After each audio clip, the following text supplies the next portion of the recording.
যাবত জীব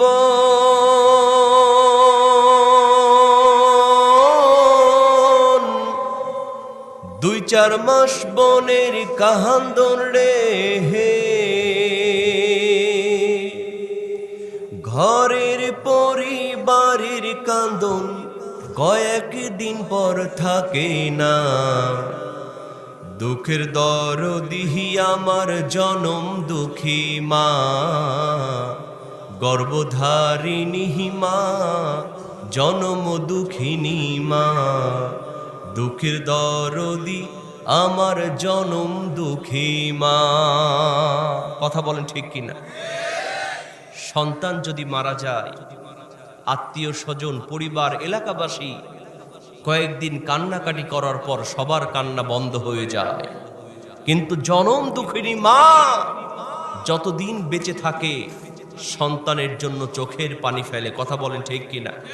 জোরে বলেন ঠিক কিনা? ওরে মায়ের কান্দন যাবত জীবন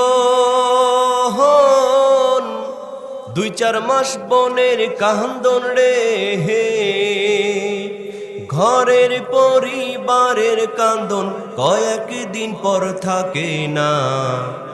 দুঃখের দরদিহি আমার জনম দুঃখী মা, গর্ভধারিণী মা, জনম দুঃখিনী মা। দুঃখের দরদিহি আমার জনম দুঃখী মা। 10 মাস 10 দিন মাই গর্বে দিছে ঠাই, রক্ত মাংস খাইয়া মায়ের ভবে আইলাম ভাই। ভূমিষ্ঠ হইয়াই আমি উঠিলাম কান্দিয়া, শান্ত করিল মায়ে বুকের দুগ্ধ দিয়া। ওরে মায়েরও প্রসবের কাহালে বুক ভেসে যাই নয়ন জহলে রে। কথা বলে ঠিক কিনা?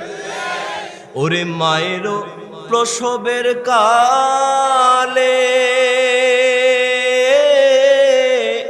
বুক ভেসে যাই নয়ন জহলে রে। ও মা সন্তানের লইয়া কোলে ভোলে প্রসব বেদনা। দুঃখের দরদিহি আমার জনম দুঃখী মা, গর্ভধারিণী মা, জনম দুঃখিনী মা। দুঃখের দরদিহি আমার জনম দুঃখী মা।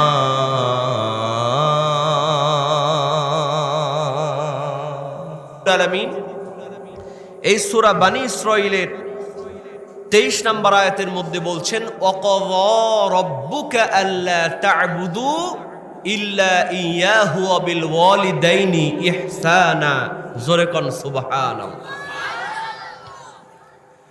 বন্ধুরা আমার, গভীর মনোযোগ দিয়ে ওয়াজটা বোঝার চেষ্টা করেন। আল্লাহ পাক ওয়াকাযা শব্দ দ্বারা বুঝায় দিলেন, আইন করে দিলেন, রায় দিয়া দিলেন, ফায়সালা দিয়া দিলেন। কযা শব্দের অর্থ হলো ফায়সালা দেয়া, রায় দিয়া। আল্লাহ রাব্বুল আলামিন ওয়াকাযা রাব্বুকা শব্দ দ্বারা আল্লাহর ফায়সালার কথা বলে দিলেন। আমার ভাইরা বলেন তো, বাংলাদেশে যখন কোনো রায় দেয়া হয়, সেই রায়টা যদি ম্যাজিস্ট্রেট কোর্ট দেয়, ম্যাজিস্ট্রেট কোর্ট একটা রায় দিল, সেই রায়টা যদি আপনার পছন্দ না হয়, আপনি কিন্তু জজ কোর্টের উপরে আপিল করতে পারবেন কি পারবেন না? আবার জজ কোর্ট যদি রায় দিয়ে দেয়, সেই রায়টা যদি আপনার পছন্দ না হয়, আপনি কিন্তু হাইকোর্টের মধ্যে আপিল করতে পারবেন। হাইকোর্ট যদি আপনাকে রায় দিয়ে দেয়, হাইকোর্টের রায় যদি পছন্দ না হয়, আপনি কিন্তু সুপ্রিম কোর্টে আপিল করতে পারবেন। কথা বলেন ঠিক কি না? কিন্তু মুসলমান, সুপ্রিম কোর্ট যখন আপনাকে রায় দিয়া দিবে, সেই রায় আপনার পছন্দ হোক আর না হোক, আপনার পক্ষে যাক আর না যাক, ওই রায়টা মেনে নিতে কিন্তু আপনি বাধ্য। তাহলে দুনিয়াতে সুপ্রিম কোর্ট পর্যন্ত আমরা যেতে পারি, আর সুপ্রিম কোর্টের সবচেয়ে বড় সুপ্রিম কোর্ট সবচেয়ে বড় বিচারকের বিচারক তিনি বলেন কে? আরো জোরে চিৎকার দিয়ে বলেন কে? সেই আল্লাহ রাব্বুল আলামিন রায় দিয়া দিলেন, ঘোষণা করে দিলেন, ওয়াকাযা রাব্বুকা আল্লা তা'বুদু ইল্লা ইয়্যাহু ওয়া বিল ওয়ালিদাইনি ইহসানা। চিৎকার দিয়ে বলেন আল্লাহু আকবার। আল্লাহ রাব্বুল আলামিন এখানে দুইটা রায় দিয়া দিয়েছেন। প্রথম নাম্বার রায় হলো রব্বুকা আল্লা তা'বুদু ইল্লা ইয়া, আল্লাহ ছাড়া অন্য কারো কিন্তু গোলামি করা যাবে না, ইবাদত করা লাগবে কার? আমরা আজকে ইবাদত বলতে বুঝি নামাজ, রোজা, হজ, যাকাত, এগুলো করলেই বুঝি আমাদের ইবাদত করা হয়ে গেল। ও মুসলমান, শুধুমাত্র নামাজ, রোজা এগুলো কিন্তু ইবাদত নয়, হক কথা বলাও কিন্তু একটা বড় ইবাদত। কথা বলেন ঠিক কি না? অন্যায়ের প্রতিবাদ করা সবচেয়ে বড় ইবাদত।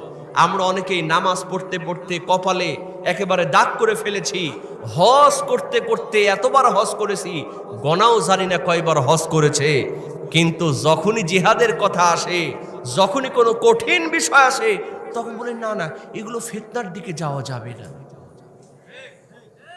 মিথ্যা বললাম? সাধারণ মানুষ তো দূরের কথা, বাংলাদেশে এমন কিছু ইমাম সাহেবও আছে, ওরা নামাজের ওয়াজ করে, রোজার ওয়াজ করে, কিন্তু জিহাদের কথা বলতে গেলে কয় হুজুর দেশের পরিস্থিতি খারাপ, এগুলো ওয়াজ করা যাবে না। ওরা মনে মনে চিন্তা করে যা হয় বড়টারে ধরুক, বড় হুজুরকে ধরছে, দা হয় হোক, আমরা নিজে বাঁচলে বাপের নাম। আছে না নাই? আমি বলি, ও হুজুর আপনাদের এলাকায় কি মাছের চাষ করে না? মাছ চাষ করে না? এই মাছের চাষ যেই ব্যক্তি করে, প্রথমে দেখবেন বড় বড় মাছগুলি যখন বড় হয়ে যায়, ওগুলোকে ধরার জন্য বড় ফুটাওয়ালা জাল নিয়ে এসে এমন করে ছেঁচা মারে, সব রুই কাতলা কিন্তু ওই জালের মধ্যে আটকা পড়ে যায়। কিন্তু ওই জালের ফুটা দিয়া কিছু পুঁটি মাছ, ডারকি মাছ ওরা পালিয়ে যায়। ওরা চিন্তা করে যাক বাঁচা গেল, বড় হুজুরদেরকে ধরেছে, আমরা তো শুধুমাত্র ইমামতি করে খাই, আমরা মেজো হুজুর, আমাদের কোনো টেনশন নাই, যা হয় হোক। আচ্ছা বলেন তো, ওই পুকুরের মালিক কি জানে না পুকুরের মধ্যে এখনো কোন কোন হুজুর আছে? এর কয়েকদিন পরে আর একটু ছোট ফুটাওয়ালা জাল নিয়ে আসে, এমন করে ছেঁচা মারে, ছোট্ট ছোট্ট ডারকি মাছ আছে না নাই? এই ডারকি মাছ এমন ভাবে পোনা মাছগুলি ধরা পড়ে, সব কিন্তু চলে যায়। আমার ভাইয়েরা, এর পরেও কিছু কিছু ব্যাম মাছ, টাকি মাছ, গুছি মাছ, ওরা কিন্তু কাদার মধ্যে থাকে কি থাকে না? কারেন্ট জাল মিস হয়ে গেছে, ওরা চিন্তা করে যাক বাঁচা গেল। বড় হুজুরদেরকে ধরেছে, মেজো হুজুরদেরকে ধরেছে, আমরা তো ছোটখাটো মলবি আর খানকা বানায় একেবারে কাদার মধ্যে লুকে আছি, মাঝে মধ্যে জিকির করতে করতে উপরে উঠি, আবার নিচে নামি, আমাদের কোনো টেনশন নাই। আচ্ছা বলেন তো, ওই পুকুরের মালিক কি জানে না কাদার মধ্যে এখনো কোন কোন পীর সাহেব আছে? এর কয়েকদিন পরে গ্যাসের ট্যাবলেট দেখছেন, গ্যাস মারা দেখছেন? এই গ্যাস যখন মারে, কিসের ব্যাম, কিসের স্যাং, কিসের গুছি, সব সিটপটাক হয়ে পানির উপরে ভাসতে থাকে। কথা বলেন ঠিক কিনা? ও হুজুর, তুমি মনে করছো ইবাদত করব, শুধু নামাজ পড়বো, রোজা করব, আর হক জায়গায় হক কথা বলবো না, অন্যায় কাজের প্রতিবাদ করব না? বিশ্বাস করো, তোমাকে দিয়ে আল্লাহ জাহান্নাম আগে শুরু করবে। আরে ভাই বুঝলাম, হাদিস শরীফের মধ্যে আসছে, কোথাও যদি হাত দিয়ে বাধা দিতে না পারেন, মুখ দিয়ে বাধা দিবেন। মুখ দিয়ে যদি না পারেন, অন্তর থেকে ঘৃণা করার দরকার আছে না নাই? আমরা তো আজকে তাও করি না। এক সাপ পীরের মুরিদ হয়েছে। কিসের মুরিদ? পীরের মুরিদ যখন হয়েছে, পীর সাহেব বলছে, খবরদার সাপ, তুই আমার মুরিদ হলি, খবরদার কাউকে কামড় দিবি না। সাপ চিন্তা করে, মুরিদ যখন হয়েছে কামড় দিব না, ওয়াদা করছে।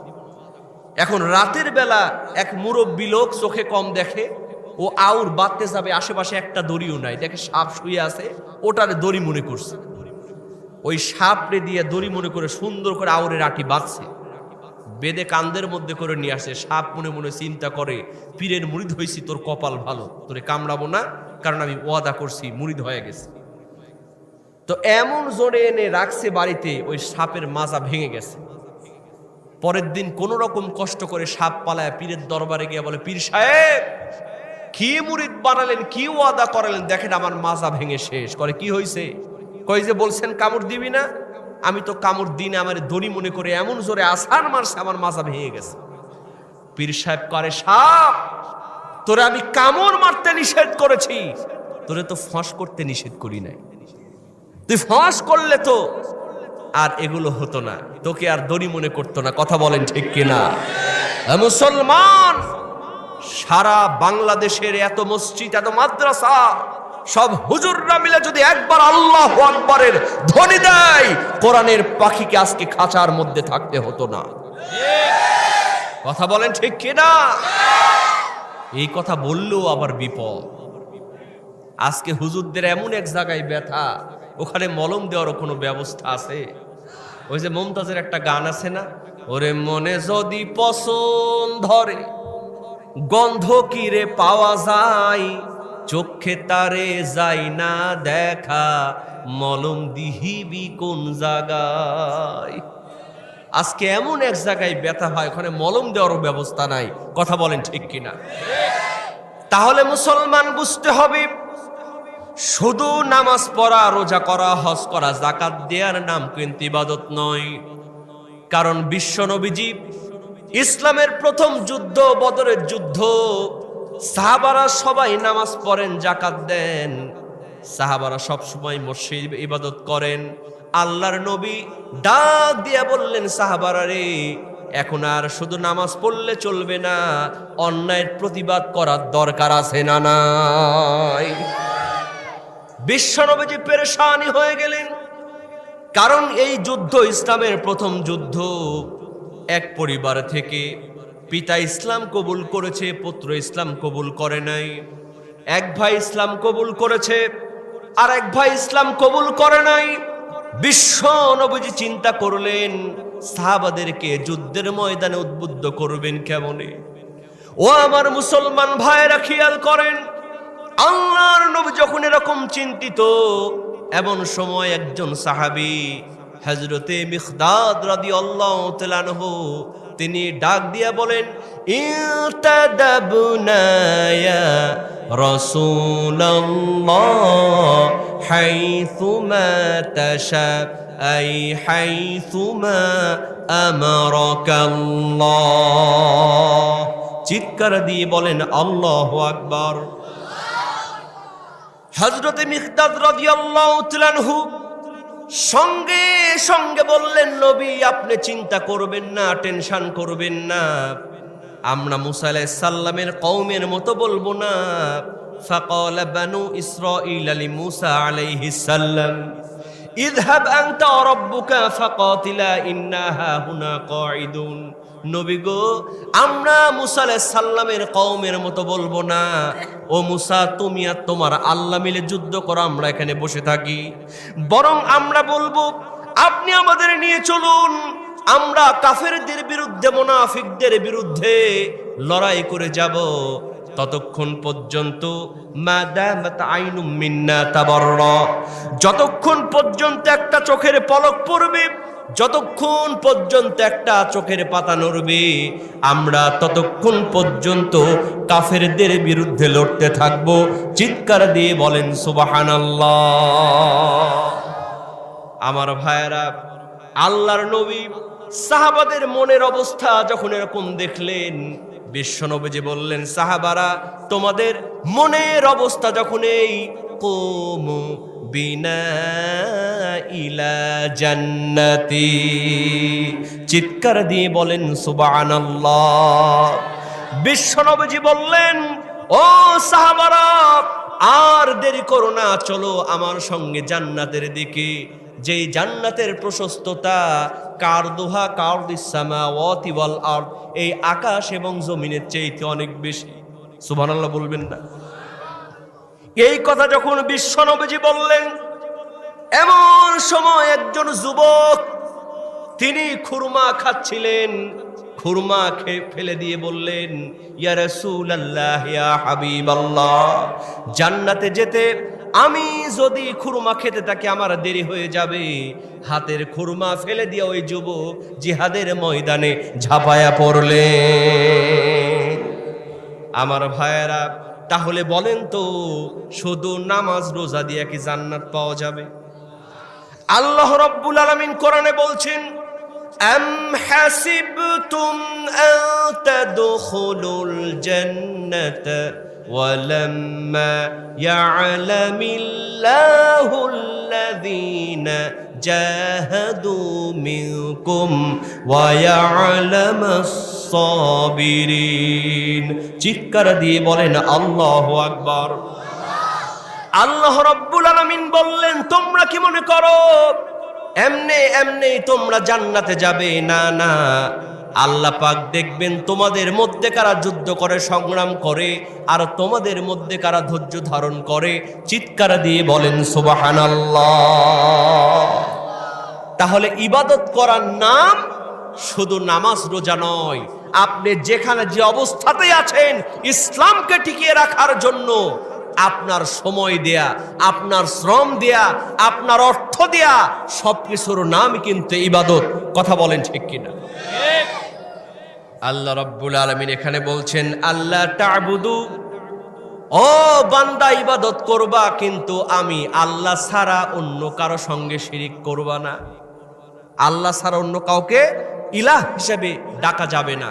কিন্তু আজকে আমরা মনে করছি না, আমরা তো শিরিক করি না, কিন্তু আমরা 24 ঘন্টার মধ্যে দেখলে আমরা প্রতিনিয়ত কিন্তু শিরিকের মধ্যে লিপ্ত। কথা বলেন ঠিক কিনা? দেখবেন অনেক লোক বলে যে অমুক ডাক্তার না হলে আমার রোগটা কিন্তু ভালো হতোই না। আমার কথা কি বোঝা যায়?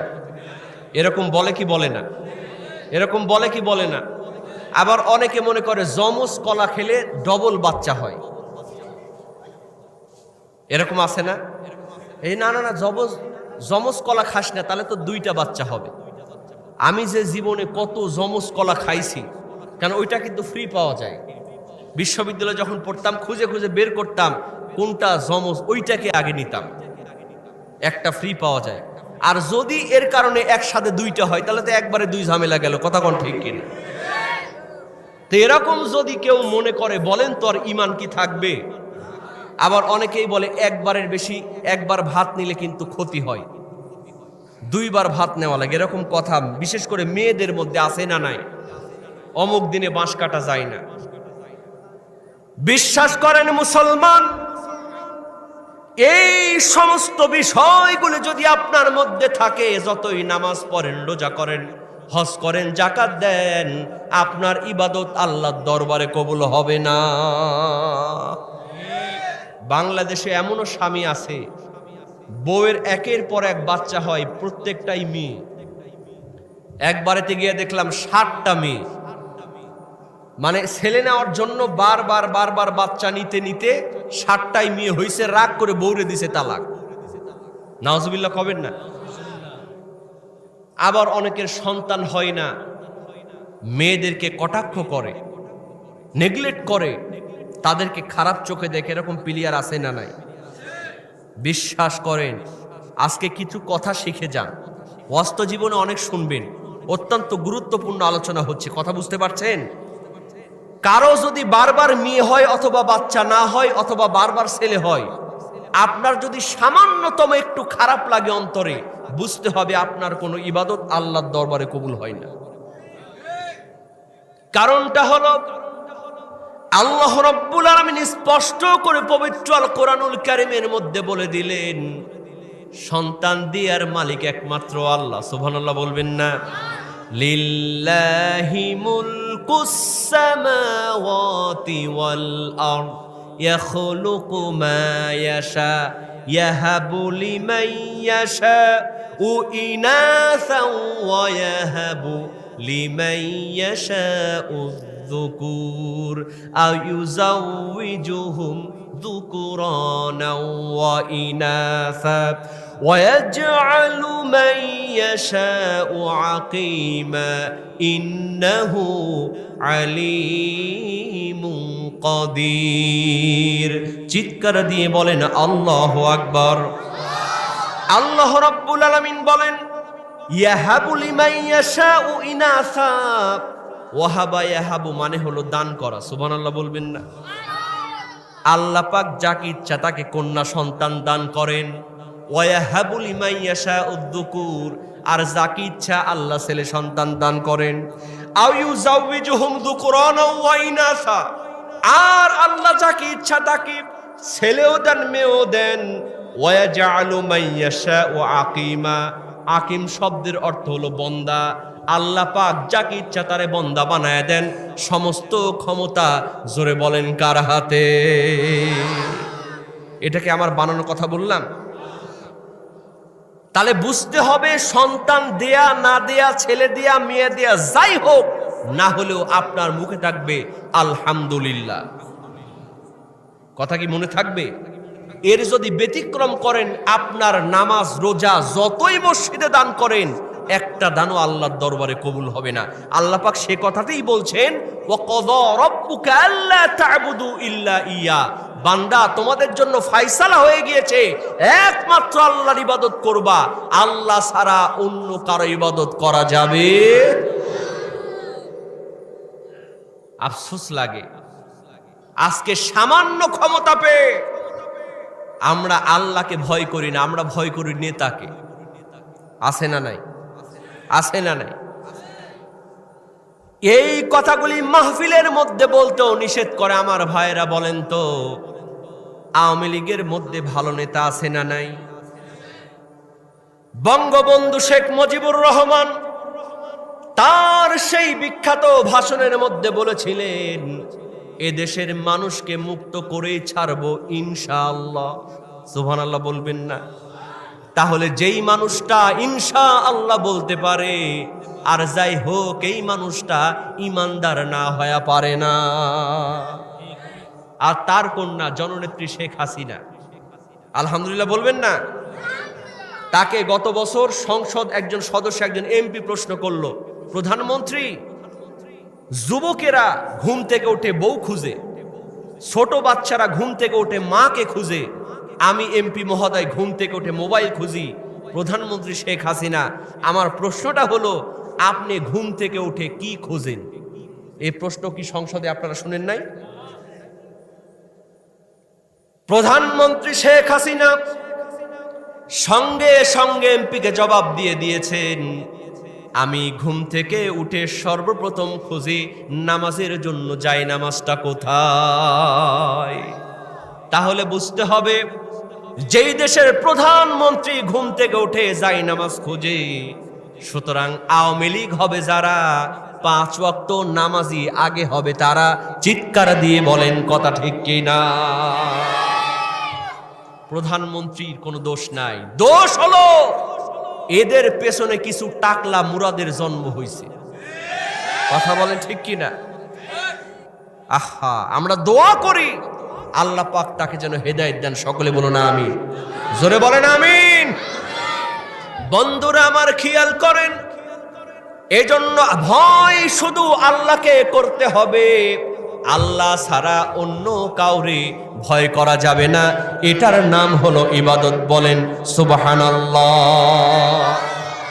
আমার ভাইয়েরা, আল্লাহ পাক এবার দ্বিতীয় নাম্বার ফয়সালা দিচ্ছেন, ওয়াকাযা রাব্বুকা আল্লা তা'বুদু ইল্লা ইয়্যাহু ওয়া বিল ওয়ালিদাইনি ইহসানা। চিৎকার দিয়ে বলেন আল্লাহু আকবার। আল্লাহ রাব্বুল আলামিন বললেন আমার ইবাদত করার পরে দ্বিতীয় নাম্বার ফয়সালা হলো পিতা মাতার সঙ্গে সদ্ব্যবহার করব। সুবহানাল্লাহ কবেন? তাহলে আল্লাহর পরে দুনিয়াতে কার স্থান? নবী রাসূল আল্লাহর পরে দুনিয়াতে কার স্থান? আল্লাহ পাক ঘোষণা দিলেন, এ মুসলমান, তুমি যতই নামাজ পড়ো, যতই রোজা করো, যতই হজ করো, যতই যাকাত দাও, তোমার পিতামাতা তোমার জন্য, তোমার প্রতি যদি অসন্তুষ্ট থাকে, তোমার জন্য দুনিয়াতে জাহান্নাম ওয়াজিব হয়ে যাবে।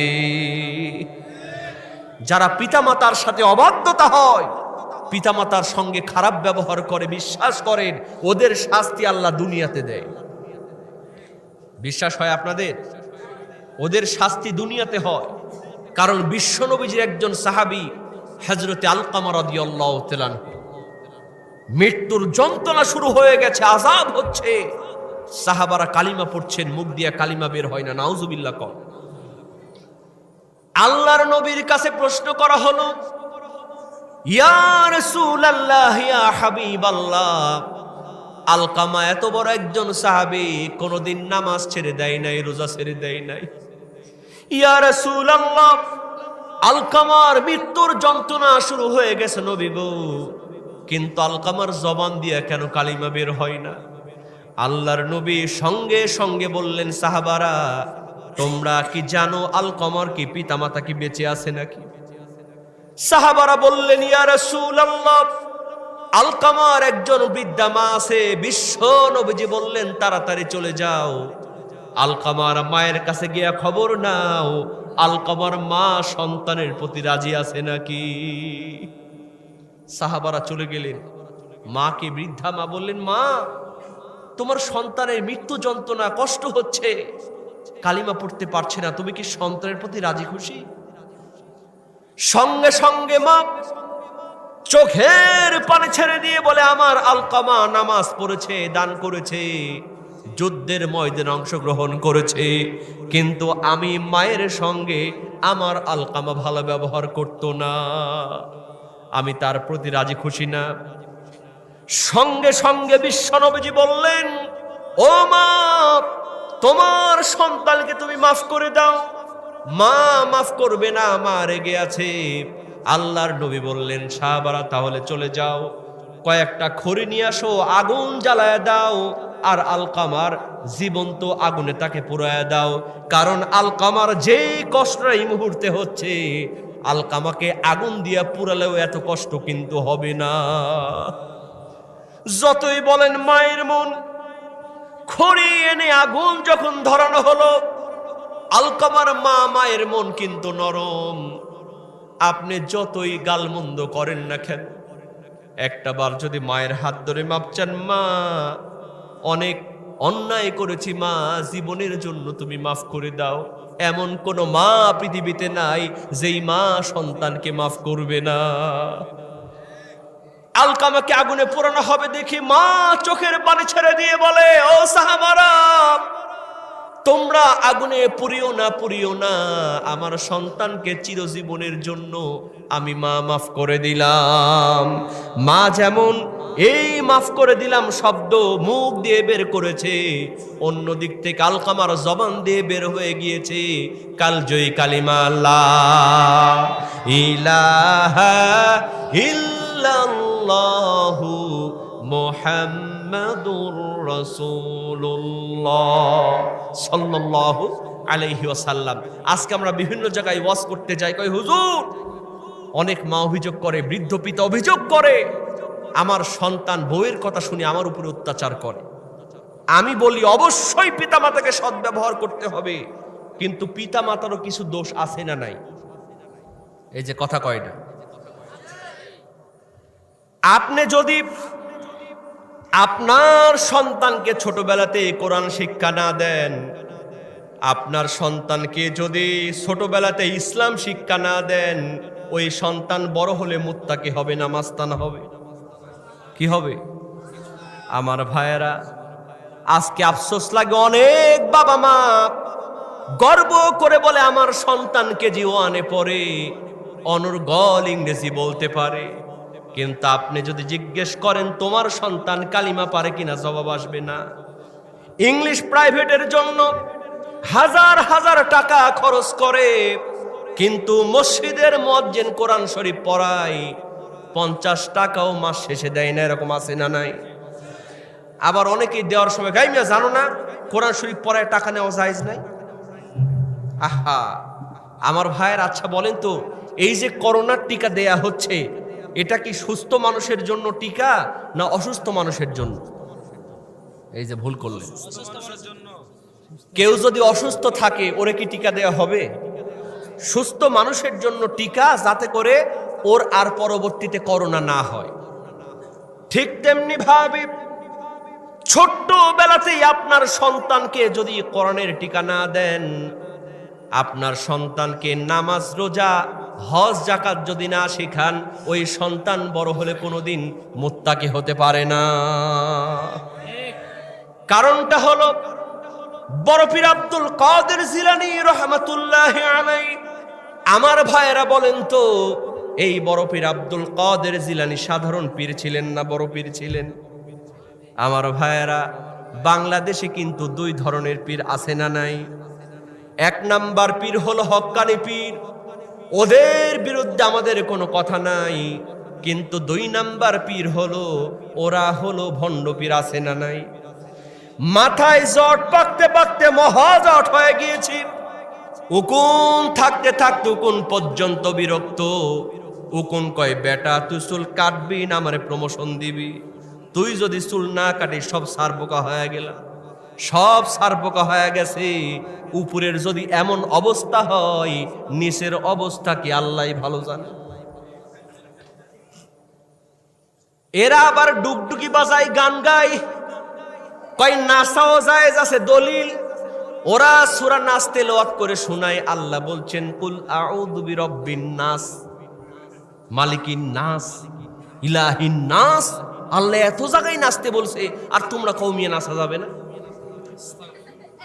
আস্তাগফিরুল্লাহ, আস্তাগফিরুল্লাহ। ডুগডুগি বাজানো বলে জায়েজ আছে। আবার ওরা গান ধরে, লোকে বলে বাবাই নাকি সব জানে, লোকে বলে বাবাই নাকি সব জানে। আমি বলি ভণ্ড বাবা কিচ্ছু জানে না, আমি বলি ভণ্ড বাবা কিচ্ছু জানে না। আসলে সে এক নাম্বারে কচু জানে। জোরে জোরে বলেন ঠিক কিনা? আরে ভাই, তবলা ঢোলক যে বাজায়, এগুলো নিয়ে গবেষণা করলেই তো বোঝা যায় ওগুলো জাহান্নামের কথা বলে। বাদ্যযন্ত্র, এই যে দুই দিকে মোড়ানো থাকে ঢোল, এটারে কি বলে? দিকে ঢোল বলে না? এটারে যদি আপনি বাড়ি দেন, দেখেন আওয়াজ আসে, দুজুক দুজুক দুজুক দুজুক দুজুক। আরেকটা আছে সেতারা, কয় কে রে কে রে কে রে কে রে। আরেকটা আছে তিন তারা, কয় তিনজন তিনজন তিনজন তিনজন। মানে যে ঢোল বাজালো, সেতারা বাজালো, তিন তারা বাজালো, তিনজনই জাহান্নামে গেল। কথা বলেন ঠিক কিনা? এরা আবার বলে গান বাজনা জায়েজ আছে। শুধু তাই নয়, এই যে কুষ্টিয়ার লালন শাহর মাজারে গিয়া দেখেন, আগে দেখতাম কেউ আস্তে আস্তে জিকির করে, কেউ জোরে জোরে জিকির করে, কেউ বসে জিকির করে, কেউ দাঁড়ায় জিকির করে। এখন আবার এমন ধরনের পীর সাহেব আসছে, ওরা কয় দাঁড়ায়ও নয় বসেও নয়, তোমরা মাঝামাঝি কায়দায় অ্যাঙ্গেলে ঝাড়ো, জিকির করে।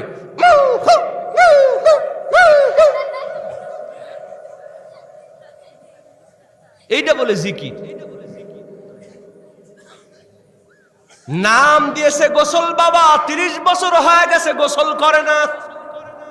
শুধু তাই নয়, হাই গ্যাস শুষে না, মুতেও পানি নেই না। জিজ্ঞেস করলাম, বাবা তুমি 30 বছর হয়ে গেছে গোসল করো না, কিন্তু হাই গ্যাস শুষো না, মুতে পানি নেও না কেন? কই এটা জানতে হলে শুধু শরীয়ত জানলে হবে না, এটা জানার জন্য তোমাদের মারিফত জানা লাগবে। কি মারিফত? যুক্তি দেয়, যেই কারবালার প্রান্তরে হুসাইন পরিবার এক ফোঁটা পানি না পায়া সব পরিবারে শহীদ হয়ে গেছে, সেই পানি তোমরা কেমনে অকাজে ঢালতেছো?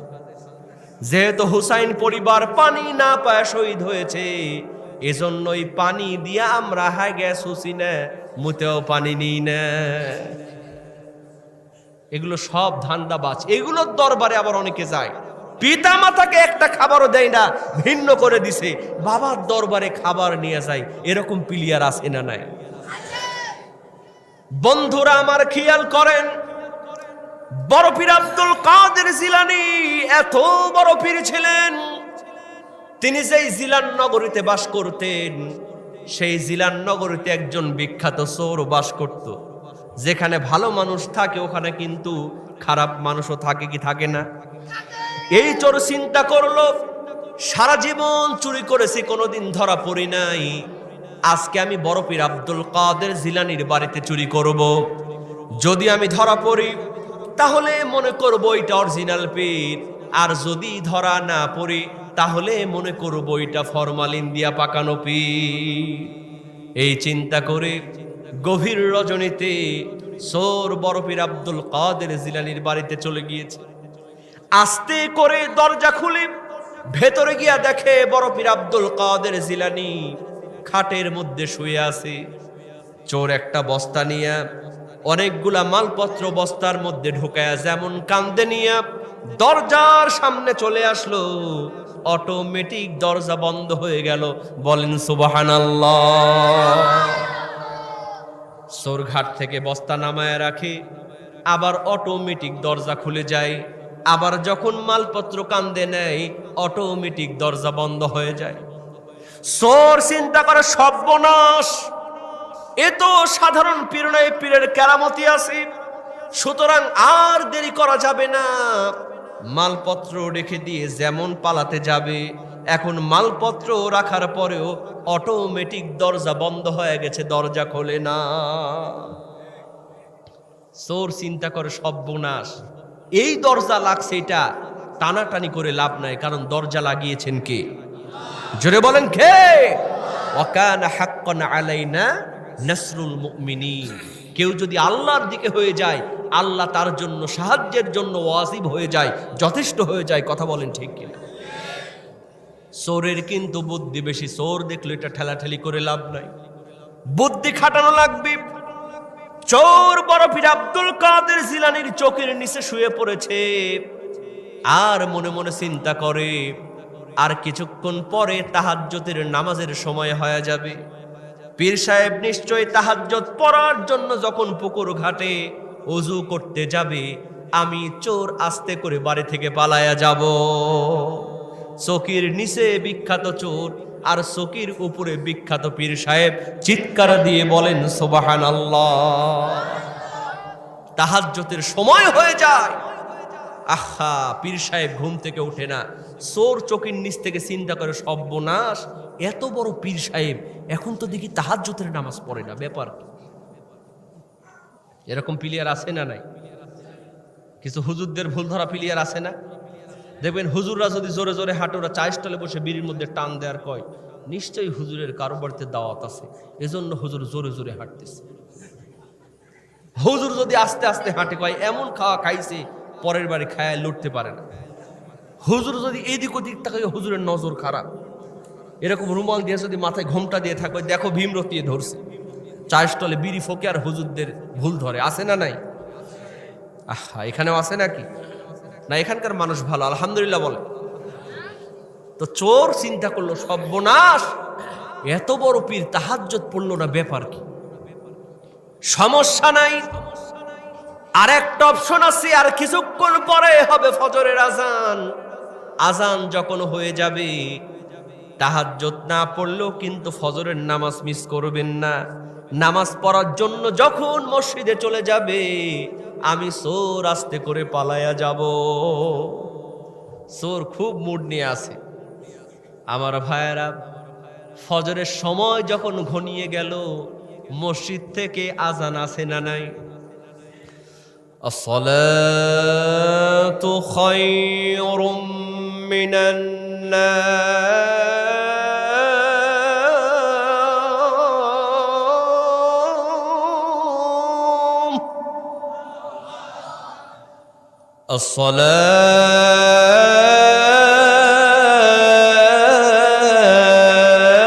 আসসালাতু খায়রুম মিনান নাওম।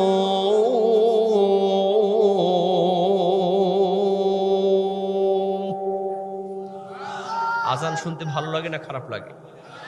কিন্তু অনেক যুবক আছে ফজরে যখন আজান দেয় আরো লেপ মুড়ি করে দেয় কানের মধ্যে। আহা, শোনাবো কয়েক স্টাইলের আজান শোনাবো যদি থাকেন। আমার ভাইয়ারা, তো চোর এখন খুশি না বেজার বলেন তো? আজান শুরু হয়ে গেছে, চোর কিন্তু খুশি, নিশ্চয় এখন মসজিদে যাবে। কিন্তু দেখা গেল মসজিদ থেকে যখন আজান ভেসে আসলো, নামাজের সময় ঘনায় যায়, পীর সাহেব ঘুম থেকে ওঠে না। চোর চকির নিচ থেকে চিন্তা করে সর্বনাশ, এত বড় পীর সাহেব তাহাজ্জুদ পড়লো না, এখন ভাবসাব দেখে মনে হয় ফজরের নামাজও বুঝি পড়বে না। আমার ভাইয়েরা, বাড়ি যখন নিরাপদ নয়, মসজিদে যাওয়াও কিন্তু জরুরি নয়। মাসলা আছে না নাই? মাসলা নাই? চোর তো আর ওইটা জানে না। এদিকে মসজিদের মুসল্লিরা সবাই দেখলো বড় পীর আব্দুল কাদের জিলানী ইমাম সাহেব এখনো মসজিদে আসে নাই। 40 বছর কেউ ইমাম সাহেবের আগে আসতে পারে নাই। আজকে ইমাম সাহেবের কি হলো? এখন পর্যন্ত ইমাম সাহেব মসজিদে আসে না কেন? আমার ভাইয়েরা বলেন তো, ইমাম সাহেব যদি মসজিদে না আসে, মুসল্লিদের টেনশন বাড়ে না কমে? সব মুসল্লিরা মিলে বলল, চলো আমরা আগে বড় পীর আব্দুল কাদের জিলানীর বাড়িতে চলে যাই, গিয়ে দেখি আমাদের ইমাম সাহেবের কি হলো। সব মুসল্লিরা বড় পীর আব্দুল কাদের জিলানীর বাড়িতে যখন চলে এসেছে, আল্লাহর হুকুমে অটোমেটিক দরজা খুলে গিয়েছে। সঙ্গে সঙ্গে মসজিদের মুসল্লিরা বলে, ইমাম সাহেব কি হয়েছে? আপনার নামাজের সময় হয়ে গেল, কোনদিন তেমন করেন না, আজকে কি আপনি মসজিদে আসবেন না? আপনার ইমামতি দিকে আমরা কি নামাজ আদায় করতে পারবো না? সঙ্গে সঙ্গে বড় পীর আব্দুল কাদের জিলানী মুচকি হেসে বলে, মুসল্লি ভাইরা, আমি আর ইমামতি করব কি? ইমাম সাহেব তো আমার চকির নিচেই ঢুকে আছে। চোরের জীবন থাকে, চোর লাভ দিয়া চোখের নিচ থেকে বের হয়ে বড় পীর আব্দুল কাদের জিলানীর হাতের মধ্যে হাত দিয়া বলে, ও পীর সাহেব, বুঝতে পেরেছি আপনি অরিজিনাল পীর, আপনার কাছে ওয়াদা করে ফেললাম আর জীবনে কোনোদিন আমি চুরি করব না। সেই বড় পীর আব্দুল কাদের জিলানী রহমাতুল্লাহি আলাইহি তিনি বলছেন তার জীবনীতে, আমি এত বড় আল্লাহর ওলি হয়েছি শুধুমাত্র আমার মায়ের কারণে। আরেকটু আসতে বলেন সুবহানাল্লাহ। কার কারণে? কার কারণে? কারণ বড় পীর আব্দুল কাদের জিলানীর মা তো সাধারণ মা না, তিনি তো বাচ্চা নিয়ে স্টার জলসা জি বাংলা নিয়ে বসে থাকতেন না। আজকে কিছু বয়লার মার্কা মুরগি মা আছে, স্বামী কামাই করে এনে খাওয়ায়, পেটে একটা বাচ্চা, এই যে একটা ওসিলা পাইছে, সারা দিন টিভির সামনে বসে থাকে। কোন সিরিয়াল যদি রাতে দেখা না হয়, সকালবেলা কাজা আদায় করে। আছে না নাই? কোরআনের একটা সূরাও মুখস্থ না, কিন্তু স্টার জলসা জি বাংলার মধ্যে কখন কোনটা হয় সব মুখস্থ। এরকম মা আছে না নাই? আফসোস লাগে মুসলমান, আমরা বিভিন্ন জায়গায় ওয়াজ করতে যাই, অনেক মা বলে, হুজুর আমার সন্তানের জন্য দোয়া করেন, আমার সন্তান যেন একজন আলেম হতে পারে, আমার সন্তানকে একটা তাবিজ দিয়া দেন, আপনার তাবিজ দিয়া যেন আপনার সন্তান মানুষের মতো মানুষ হয়।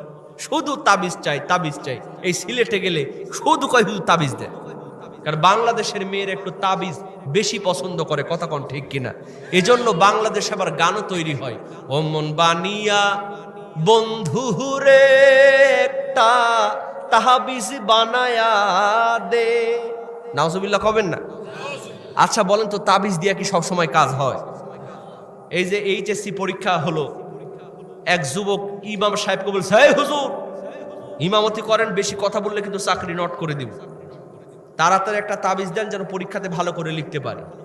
ইমাম সাহেব তো চাকরি বাঁচানোর ভয় আছে না নাই? এজন্য বাংলাদেশ অনেক ইমাম সাহেব সিনেমা উদ্বোধন করবে, এজন্য দোয়া করতেছে।